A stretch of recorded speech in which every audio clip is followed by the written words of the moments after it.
Et donc les ultimes verdicts vont tomber au compte-gouttes et on en aura peut-être un qui tombera cet après-midi, qui ne sera pas sur le banc, pas sur la pelouse pour tenter de sauver les Courtrésiens ou en tout cas de maintenir de l'espoir dans les rangs courtrésiens. Il est blessé.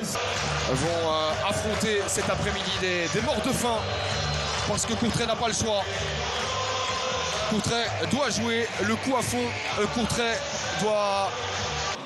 Et troisième consécutif bien sûr. Bien joué de la part de Kadri. Et il peut faire la différence via sa qualité de dribble. Pas de faute de Messatou. Le jeu se poursuit. Est-ce qu'il peut armer Naël Messatou? Oh, le poteau rentrant pour le capitaine qui donne de l'espoir à Courtrai et qui glace très clairement le Jan Bredel à la 11e minute de jeu.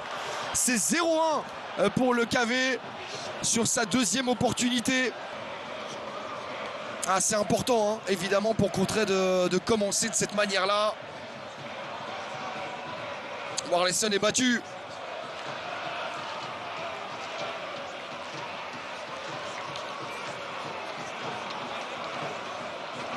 C'est idéal pour une équipe malade de se mettre dans ce genre de situation, se donner confiance. Et ça fait 2-3 fois que les Courtrésiens parviennent à combiner. Les supporters de Courtrai installés au-dessus des cages de Vlaming qui donnent de la voix. Attention, on ne parvient pas à se dégager, cette frappe là elle passe pas loin du tout. Ça a été touché par un Courtrésien, bien tenté de la part de Steven Goura. Et s'offrira une nouvelle phase arrêtée. Elle commence à se répéter tout doucement dans ce premier quart d'heure. Comme toujours au Bredel quand le cercle évolue à domicile. Attention, Steven Goura. Ils sont nombreux en défense, le repli défensif est bien effectué. Ça...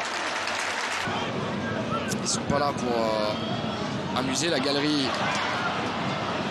On l'a vu l'année dernière, ça avait très bien fonctionné. Attention, il y a danger avec Nazinho dans le rectangle de Vlaming. Ça passe pour Nazinho. Alors qu'on réclame une faute de main de Djengoué. Yael Messatou. C'est la 15e fois de la saison que le KV parvient à débloquer un match cette saison. Et ça s'est soldé par 50% de victoire. À voir ce que ça donnera. Cet après-midi. Encore une tentative cadrée. Et encore via le pied de Naël Messatou. Le capitaine qui montre l'exemple très clairement cet après-midi.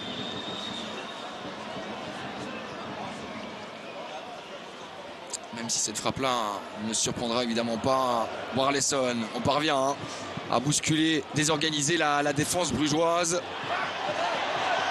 Attention, Thierry Ambrose qui s'écroule, penalty, c'est pas vrai.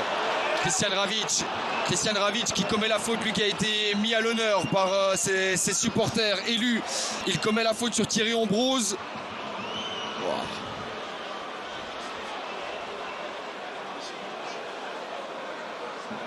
Il faut arrêter. Pour peut-être le but du break à la 38e minute de jeu. Et évidemment, grosse responsabilité sur les épaules de Kadri.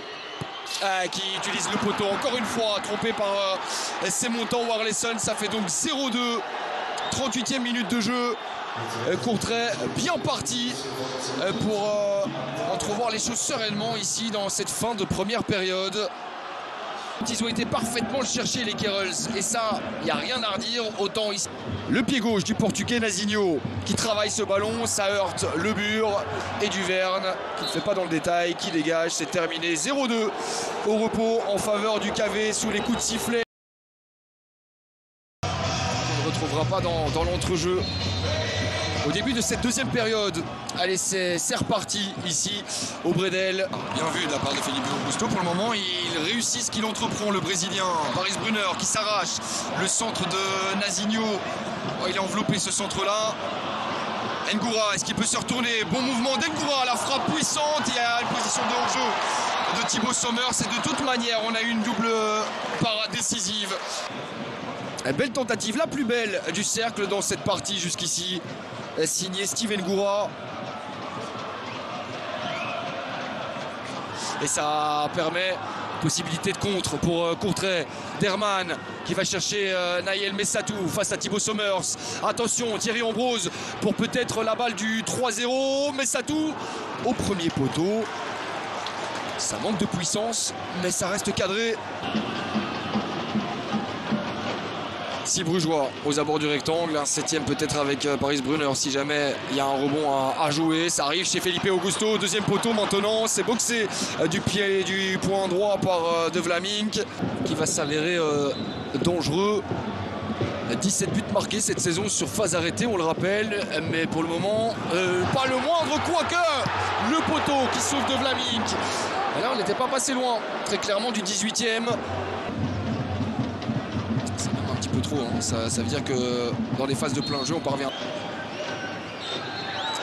Voilà, c'est terminé. Succès 0-2 des Carols qui entretiennent donc l'espoir d'un maintien en D1A.